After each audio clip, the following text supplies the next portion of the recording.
Untuk mendukung kontribusi pariwisata demi keberlanjutan budaya dan alam Bali, diperlukan sosialisasi masif dan narasi yang menggugah Wisman khususnya agar mau berdonasi lewat program kontribusi pariwisata.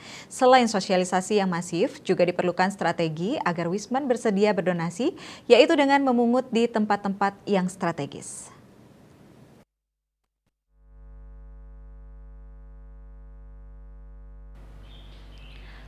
Ketua Bali Villa Association Putu Gede Hendrawan Senin 6 Februari mengatakan pada aplikasi baru 3 stakeholder yang menjadi tempat pungutan kontribusi yaitu akomodasi, travel agent, tempat rekreasi, objek wisata, sedangkan aktivitas wisatawan tidak hanya terbatas di wilayah itu saja, tapi juga banyak yang di pusat perbelanjaan dan tempat lainnya.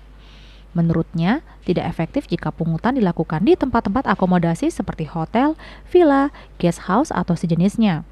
Pungutan akan lebih efektif jika dilakukan di tempat-tempat rekreasi atau objek wisata dan pusat perbelanjaan.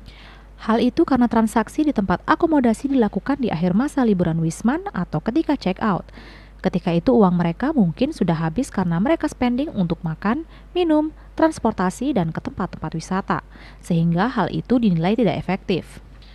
Sementara jika pungutan dilakukan saat di bandara atau ketika sampai di Bali, tentu wisatawan akan merasa tidak nyaman karena mereka merasa kelelahan dalam perjalanan panjang.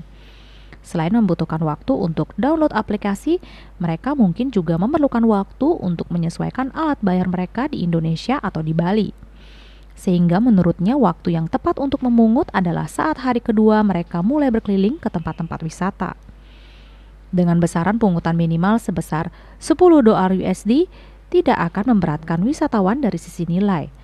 Tanggapan Wisman pun dari testimoni saat peluncuran program di Peninsula Nusa Dua cukup baik, bahkan sudah ada yang berdonasi pada saat itu. Menurutnya pada hari-hari berikutnya juga sudah ada kontribusi yang masuk. Hanya saja perlu narasi yang tepat untuk mengajak wisatawan agar mau berkontribusi secara sukarela. Selain itu diperlukan sosialisasi masif yang dilakukan oleh lembaga khusus mengelola tentang pungutan ini, baik bentukan lembaga baru maupun lembaga yang sudah ada. Lembaga ini juga selain secara administrasi memungut, juga bergerak untuk sosialisasi sekaligus menyalurkan dana agar tepat sasaran sesuai dengan tujuan pungutan.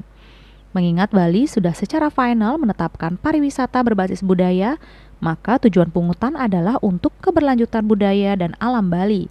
Karena selama ini anggaran dari APBN maupun APBD telah digunakan untuk pos-pos infrastruktur dan program-program pembangunan, maka pungutan ini agar diarahkan untuk pengembangan yang tidak tercover dalam sasaran APBN maupun APBD.